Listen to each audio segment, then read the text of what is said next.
안녕하세요. Y 라이브러리입니다.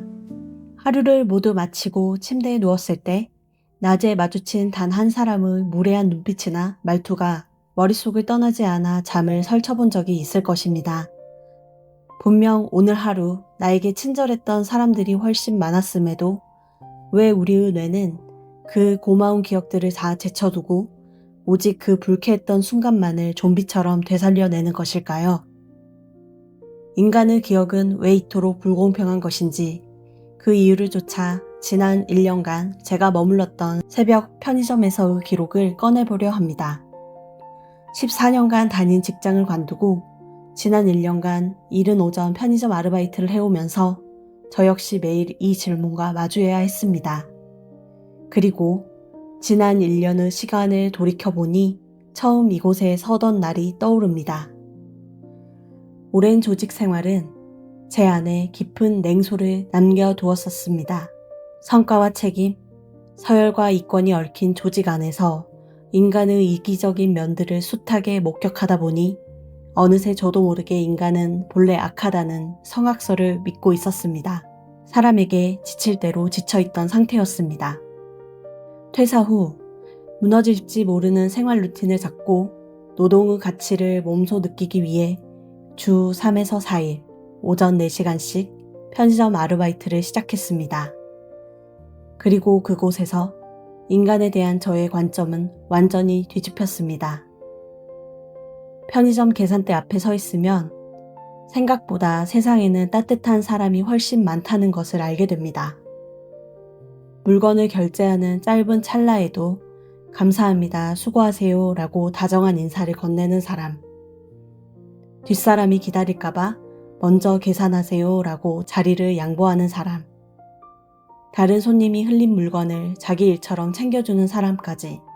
오늘 만난 손님이 10명이라면 그중 상식적이고 평범한 좋은 사람은 9명 이상이었습니다. 덕분에 제 마음은 지난 1년 동안 다시 성선설 쪽으로 기분 좋게 기울 수 있었습니다.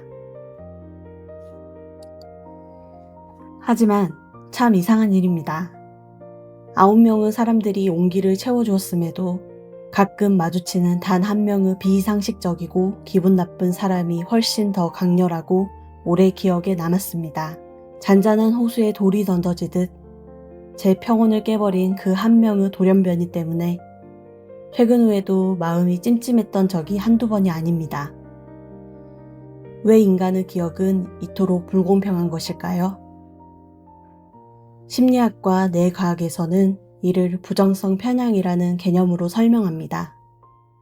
인류 조상들이 맹수와 위험이 도사리는 야생에서 살아남기 위해 뇌를 그렇게 진화시켰다는 것입니다. 당장 눈앞의 바나나는 안 먹어도 생존에 지장이 없지만 수풀 속 독사는 0.1초 만에 감지하고 기억해두지 않으면 목숨을 잃습니다. 실제로 노벨 경제학상을 수상한 인지심리학자 데니얼 카너먼 교수의 연구에 따르면 손실의 심리적 영향은 이득보다 약 2배 정도 크게 작용하는 경향이 있습니다. 뇌과학적으로도 감정을 담당하는 뇌 속 편도체는 불쾌하거나 위협적인 자극을 받았을 때 이성보다 훨씬 빠르게 반응하며 스트레스 호르몬을 분비시킵니다. 즉, 나에게 친절했던 9명의 손님은 내 예측 범위 안에 있는 안전한 상태이기에 뇌가 굳이 에너지를 써서 기억하지 않고 흘려보냅니다. 반면 한 명의 무례한 인간은 시스템의 비상 경보를 울리는 위험 요소로 인지하기 때문에 뇌가 스스로를 보호하려고 머릿속에서 무한 리플레이를 돌리는 것입니다. 결국 불쾌한 기억이 오래 남는 건 내가 유난히 예민하거나 나약해서가 아닙니다. 뇌의 생존 방어 기제가 지극히 정상적으로 작동하고 있다는 증거일 뿐입니다. 이 원리를 깨닫고 나니 비로소 그 한 명의 잔상에서 자유로워질 수 있었습니다. 그리고 의식적으로 제 시선을 9명의 따뜻함에 고정하는 연습을 하기로 했습니다. 소중한 뇌의 메모리를 고작 그런 사람을 기억하는데 낭비하고 싶지 않았기 때문입니다. 시선을 바꾸니 일상뿐만 아니라 미디어를 바라보는 눈도 달라졌습니다. 자극적인 콘텐츠보다는 자꾸만 따뜻하고 배려심이 돋보이는 장면에 시선이 머뭅니다. 비난과 혐오가 가득한 미디어 홍수 속에서 제가 진짜 찾아 헤매던 장면이 바로 이런 것이었음을 느낍니다. 최근 예능 프로그램 소라와 진경을 보며 깊이 공감했던 장면이 있습니다. 파리에 도착한 홍진경이 매 순간 집중해서 잘 즐기고 싶다며 무거운 다짐을 비치자 이소라는 담백하게 외칩니다. 언니도 그럴게, 걱정하지 마. 상대의 다짐을 개인의 숙제로 남겨두지 않고 동참과 안심으로 받아쳐주는 그 마음이 참 예뻐 보였습니다. 또 브랜드 캐스팅 오디션을 앞두고 긴장한 이소라에게 홍진경은 그녀만을 투박한 방식으로 위로를 건넵니다. 언니 만약에 하나도 안 돼도 한식당에서 소맥이나 때리자. 혹시라도 결과가 좋지 않아 낙담할까봐 부담을 덜어주려는 진경식 위로였습니다.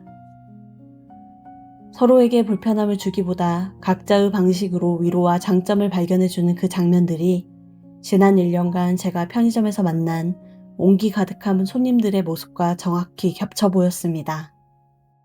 지난 1년은 제게 단순한 아르바이트 그 이상이었습니다. 조직을 떠나 냉소로 가득 찼던 마음에 다시금 인간의 선함을 채워넣는 치유의 시간이었기 때문입니다. 우리는 종종 한 명의 무례함에 마음을 빼앗겨 9명의 소중한 온기를 놓치며 살아가곤 합니다. 하지만 행복은 어쩌면 거창한 성취가 아니라 일상의 순간순간 속에서 사람들과 나누는 잔잔한 교류와 배려를 온전히 내 것으로 기억하는 능력에 달려있는지 모릅니다.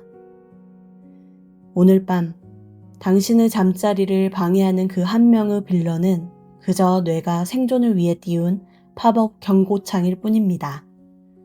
그러니 아무 상처받지 말고 조용히 닫기 버튼을 누른 채 오늘 나를 스쳐간 9명의 다정함을 떠올려 보기를 권합니다. 나를 지켜준 내 정상적인 뇌에게 고마워하며 이제는 그 소중한 메모리를 온전히 다정한 이들을 위해 쓸 시간입니다. 오늘의 질문입니다. 오늘 당신의 하루에 머물렀던 온기는 어떤 모양이었나요? 지금까지 Y 라이브러리였습니다. 감사합니다. 바로 여기서 시작해요. Y 라이브러리